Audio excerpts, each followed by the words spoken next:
سوال ایسے نہیں آتا 3 کام جو کرے گا کبھی عزت نہ دیکھے گا، 3 کام جو کرے گا کبھی عزت نہ دیکھے گا، 3 کام جو کرے گا کبھی عزت نہ دیکھے گا، اور 3 کام جو کرے گا کبھی ذلت نہ دیکھے گا، 3 کام جو کرے گا کبھی ذلت نہ دیکھے گا، 3 کام جو کرے گا کبھی ذلت نہ دیکھے گا۔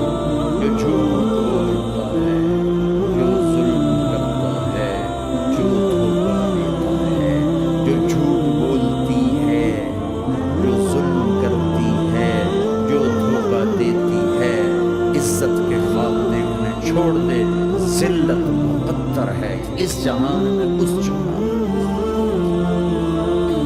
قوم ہو، فرد ہو، عورت ہو، مرد ہو، ظلم ہے، جھوٹ ہے، دھوکہ ہے، رب ذوالجلال کی قسم ذلت کے سوا کچھ نہ ملے گا۔ جو سچ بولتا ہو، جو عدل کرتا ہو، جو دیانتدار ہو، اس کے لیے عزت مقدر ہو گئی، ہو گئی، ہو گئی۔ سچ ایک فرد میں ہے، عدل ایک فرد میں ہے، دیانت ایک فرد میں ہے، ایک قوم میں ہے، انہیں عزت دینا یقینی ہو گیا۔ میرا اللہ انہیں دے کے رہے گا، چاہے وہ اللہ کو مانتے ہیں چاہے اللہ کا انکار کرتے ہیں۔ آگے آخرت کا مسئلہ الگ ہے۔ یہاں قوم، فرد، قبیلہ، کوئی مذہب، پتھر کا پجاری، آگ کا پجاری سچ بولتا ہے، ظلم نہیں کرتا، دیانتدار ہے، اللہ کی قسم اللہ اسے عزت کی زندگی دے گا۔ رات کا تہجد گزار، دن کا روزے دار، کہیں ظلم کرتا ہے، کہیں جھوٹ بولتا ہے، کہیں دھوکہ دیتا ہے، ذلت اس کے ماتھے پہ لکھ دی جائے گی، اور موت کے بعد کی ذلت بھی ساتھ اٹھے گی۔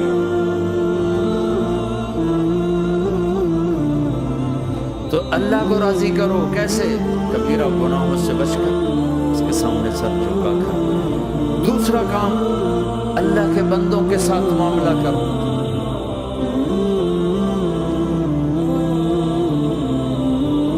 سارا معاملہ 2 حدیثوں میں بتا دیں، 2 حدیثوں کہ یہ 2 کام کر لو، ساری دنیا کے محبوب بن جاؤ گے، تمہارے گھر جنت بن جائیں گے، میاں بیوی میں محبت قائم ہو جائے گی، ساس بہو میں محبت ہو جائے گی، باپ بیٹے میں محبت ہو جائے گی، ماں بیٹی میں محبت ہو جائے گی، بھائی بھائی میں محبت ہو جائے گی۔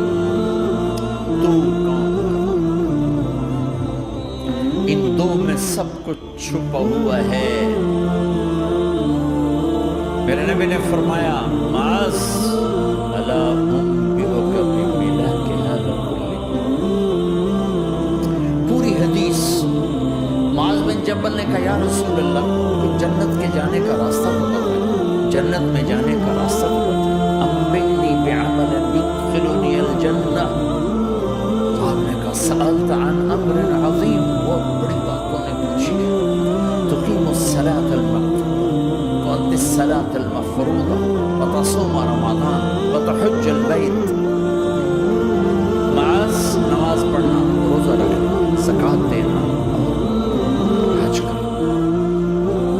پھر آپ نے فرمایا ان شئت انبأتک بأبواب الجنۃ۔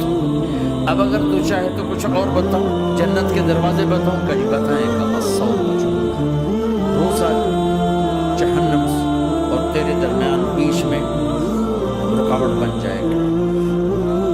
الصدقۃ تطفئ الخطیہ، چھپ چھپ کے اللہ کے نام پہ دینا تیرے گناہوں کو دھو دے گا، پاک کر دے گا۔ وقیام الرجل فی جوف اللیل ابتغاء وجہ اللہ، اور رات کے اندھیرے میں کھڑے ہو کر اللہ سے باتیں کرنا۔ 2 نفل ہی پڑھ لیا کرو، کسی مرد عورت کا رات کے اندھیرے میں کھڑے ہو۔ پھر آپ نے کہا معاذ الا انبئک براس الامر وعمودہ وذروۃ السنام وبملاک ھذا کلہ۔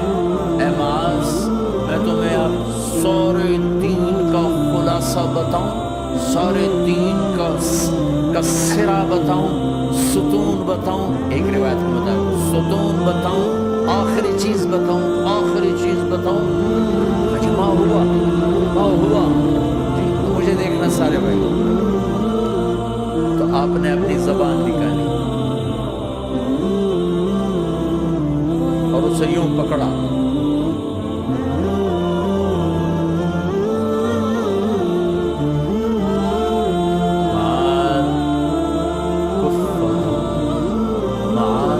اپنی زبان پہ قابو پا جا، یہ میری پوری شریعت ہے، یہ پورا دین ہے۔ یہ کس کو سمجھایا ہے؟ کیسے سمجھایا؟ جیسے چھوٹے بچے کو سمجھاتے ہیں، ایکشن کر کے۔ صرف اتنا بھی تو کافی تھا، زبان کی احتیاط کیا کرو۔ ایسے سمجھایا جیسے چھوٹا بچہ، کیوں کہ مشکل ترین 22 ویلر ٹرالے کو بریک لگانا آسان ہے، 2 انچ کی زبان کو بریک لگاتے ہوئے سارے بریک فیل ہو جاتے ہیں۔ اور جتنا آج گھروں میں فساد ہے اس کے پیچھے یہ زبان ہے۔ اور یہ کون ہے جس کو معصوم بچے کی طرح سمجھایا ہے؟ معاذ بن جبل۔ اور معاذ بن جبل کون ہے؟ میرے نبی نے کہا قیامت کے دن میری امت کے علماء کا جھنڈا معاذ کے ہاتھ میں ہوگا۔ اور یہ کون ہے؟ میں پچھلے مئی میں گیا ہوں، یہ مئی جو گزرا ہے، اردن ہمارا اجتماع تھا تبلیغ کا، میں وہاں گیا، عمان میں آگے اربد گئے، اربد سے 18 کلومیٹر 20 کلومیٹر آگے حضرت معاذ کا مقبرہ ہے، باپ بیٹا دونوں وہاں دفن ہیں۔ حضرت عمر کے زمانے میں انتقال ہوا، جب میں اندر گیا تو پر لکھا ہوا تھا تاریخ وفات 18 ہجری اور اب ہے 1435 ہجری۔ 1417 سال اس آدمی کو دنیا سے گئے ہوئے ہو چکے ہیں۔ جب میں روز مقبرے میں داخل ہوا، کمرے میں جس میں قبر تھی، سارے کمرے میں خوشبو ہی خوشبو۔ قبر پر 2-4 چادریں پڑی تھی، مجھے خیال آیا کہ میرے خیال ہے یہ چادروں پہ خوشبو لگی ہوئی ہے، یہ وہ خوشبو آ گئی۔ اس وقت میں فاتحہ پڑھ کے واپس چلا گیا، جا کے نماز پڑھی، مسجد قریب تھی، مغرب کی نماز پڑھ کے پھر دوبارہ آیا، پھر میں کھڑا ہو کے سوچ رہا ہوں کیسی خوشبو ہے۔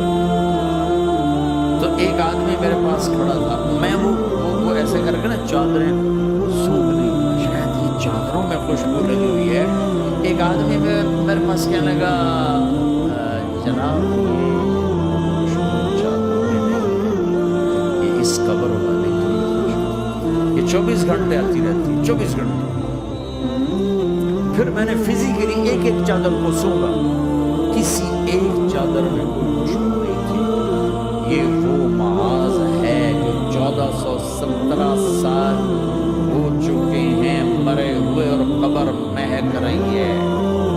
میں سنی سنائی نہیں بتا رہا، خود کیا، خود یہ مئی جو گزرا ہے، ان کو ایسے بتا جو چھوٹے بچے کو معاذ زبان پہ اب زبان پہ قابو آ گیا تو میاں بیوی کی لڑائی ختم۔ اگر یہ تو ہو نہیں سکتا کہ اونچ نیچ ہو، کبھی خامن تیز ہوگا تو بیوی زبان پہ قابو، کبھی بیوی تیز ہوگی خامن زبان پہ۔ اگر دونوں ہی سیکھ گئے تو ان کا گھر جنت بن جائے گا۔ کبھی ساس اکھڑے گی تو بہو چپ کر جائے، کبھی بہو اکھڑے گی تو ساس چپ کر جائے، کبھی باپ اکھڑے گا تو بیٹا چپ کر جائے، کبھی بیٹا اکھڑے گا تو باپ چپ کر جائے۔ دعویٰ نہ کرے کہ میں باپ کو میرے آگے بولتا ہے، انسان ہے، خطا ہوتی ہے۔ اگر آپ بھائی پیچھے نیچے مستورات بھی ہیں، اپنی زبان پہ قابو پانا سیکھیں۔ کسی کو دکھ دینے والا بول نہ بولے۔ المسلم من سلم المسلمون من لسانہ و یدہ، آپ نے فرمایا مسلمان ہے ہی وہ